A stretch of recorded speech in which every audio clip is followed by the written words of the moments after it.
Welcome back, lovely ladies, to the Dusty Dungaree channel, where we learn about marriage and how to become better wives, walking in the fear of the Lord. Today's topic is about crying. All us married women know that tears can come unexpectedly. We can feel overwhelmed at times. Let's just approach the subject in the light of the matter that crying is a feminine thing. Tears come more naturally to women because we are more emotional beings. We're quick to feel, and it's a good thing.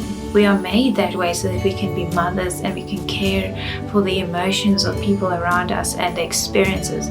We are the ones who nurture. So in this video we'll explore how emotions should be tied to reason and soundness of mind. We're just going to look at how it ties together and how we can communicate effectively with our husbands in a way that is not manipulative, understand the kind of effect we have on them when we're crying and how it's unfair to use that as a way to communicate.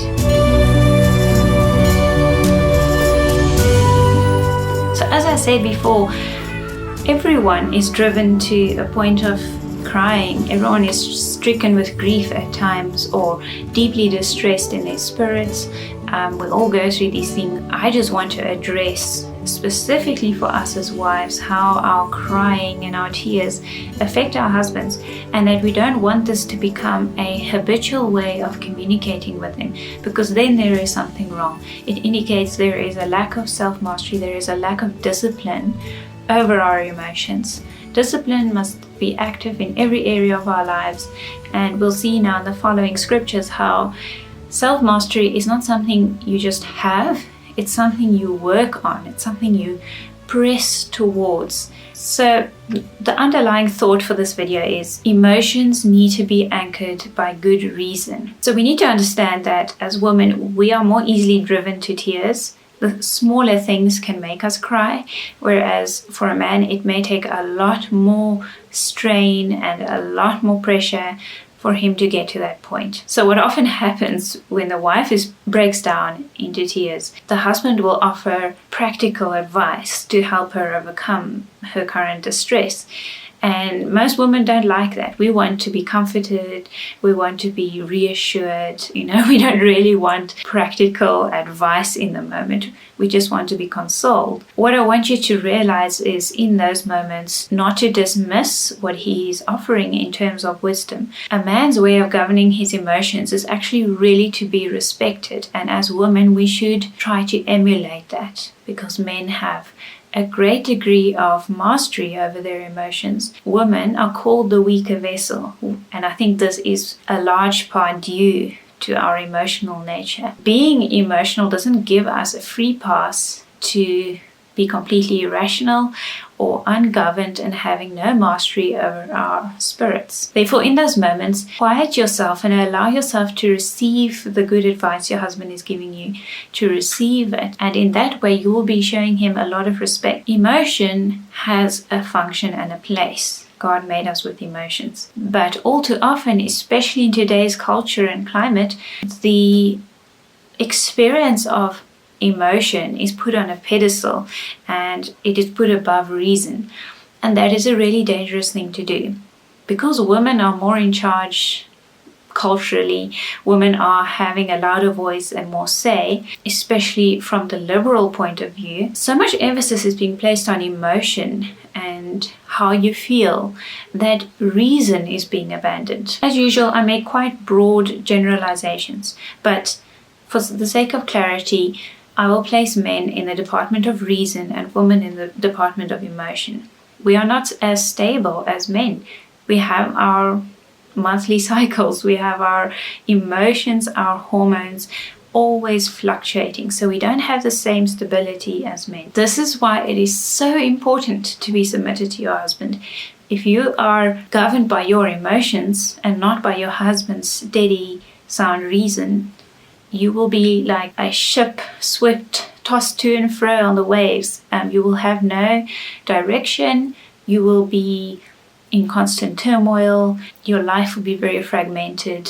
You will have difficult relationships with everybody. Being under the guidance of your husband's stability, listening to his advice, listening to his reasoning, will temper your emotions. You will still be feminine, you will still be emotional, but it will be tempered, and it will actually produce a very soft and engaging femininity instead of a wild, untamed femininity that has no influence from your husband. It's like a tree that needs to be pruned. We need to prune our emotions. We need to tame them, make them grow in the right directions. Proverbs 25 verse 28 tells us, "He that hath no rule over his own spirit is like a city that is broken down and without walls." I find this analogy very interesting because as women, being the weaker vessel, now please don't take offense at the term weaker vessel. It is not an insult. It's a beautiful thing. I wrote about it on my blog. The link is in the description box. In this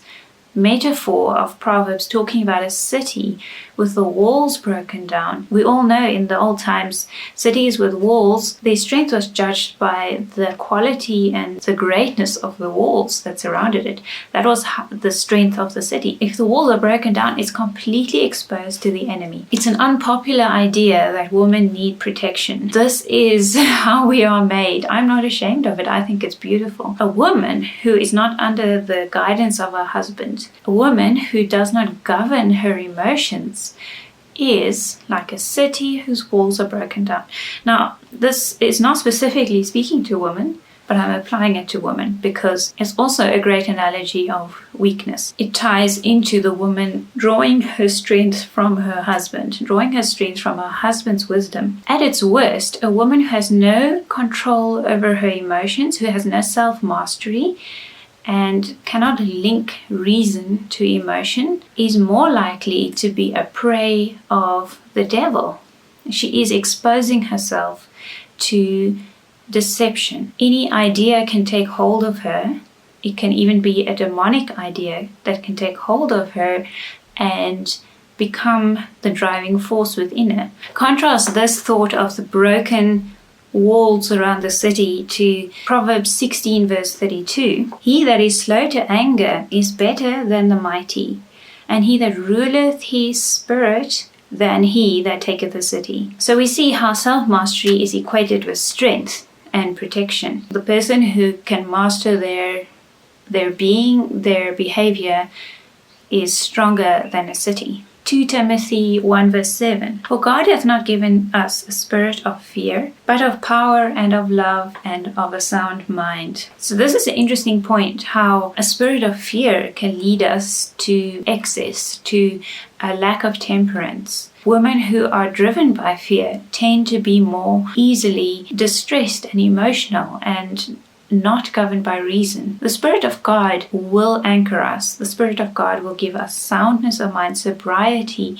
so that we are not driven, tossed to and fro.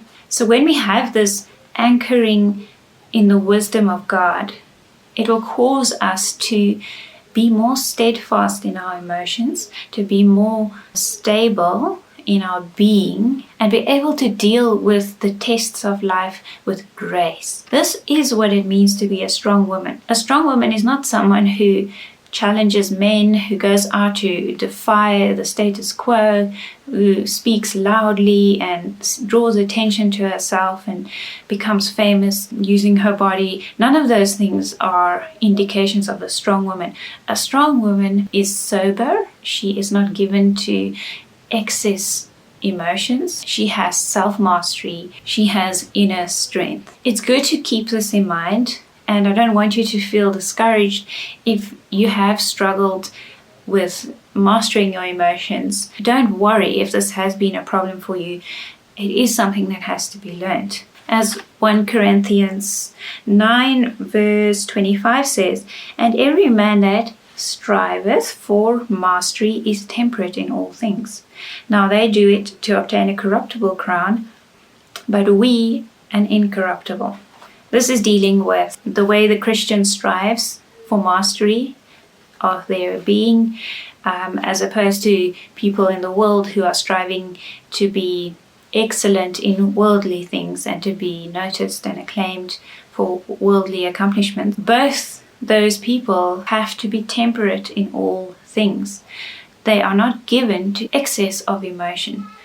They control themselves, they hold themselves back, they show grace in every situation, they show discipline in every situation. That is how you gain mastery. So essentially what I'm saying is, if you are given to crying, if crying has become part of your daily life, there is something fundamentally wrong. I'm not talking about becoming robotic or stifled. Controlling and tempering your emotions produces good fruit. So what you're doing is you're channeling your emotions, you're channeling your expressions into good things instead of things that tear down, that are destructive to relationships. We have to be so discreet and discerning in these times where women are encouraged to outbursts of anger and to be challenging, to stand their ground. These sort of things lead to lack of discipline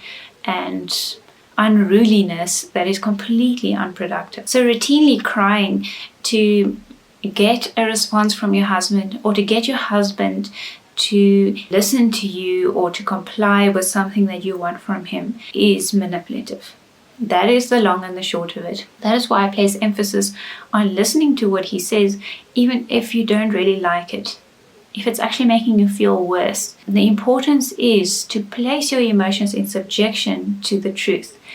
And I know it's very hard, especially when you're at your weakest. You want to just be encouraged, you want to be comforted.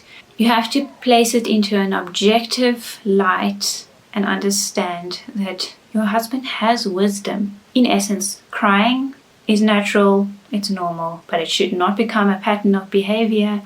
And you need to respect your husband, no matter how distressed you are, and accept his advice, integrate his advice into your behavior. The reason why I'm talking about this is because it's so easy to use crying as a way to avoid submitting. Often what can happen is you're having an argument or a disagreement, or he is not understanding why you're upset, and you start crying. He's already given his verdict on the matter, but you don't like it, so you keep crying and you push the matter until he eventually caves, because you're confusing him with your emotions to a point that he no longer can use reason to communicate with you, and you win with your emotions. That is a very underhanded way of usurping control over your husband, and we have to be honest with ourselves about this and not let that become a tactic in our marriage. Lastly,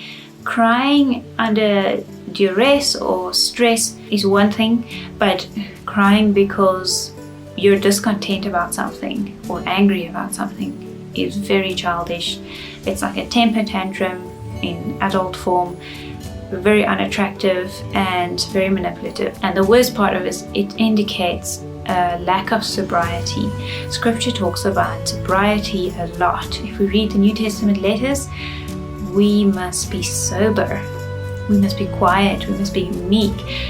If we lack sobriety, we will follow our emotions to very illogical conclusions and cause a lot of damage in our relationships and in our homes.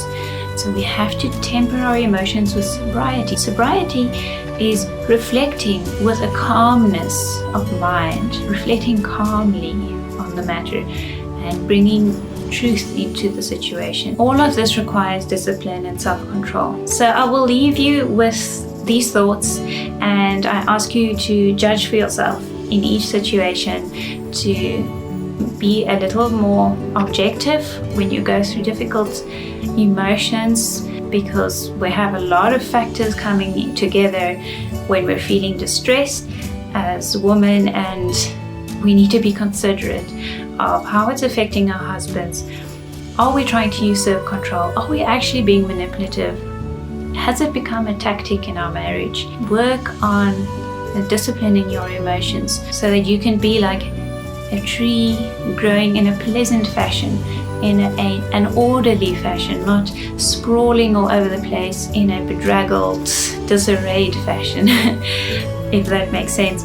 It's obviously something that every woman has to work on, every human has to work on. But these are some points I hope will give you some insight into your relationship and some things just to be cautious of. So go well, and God bless you.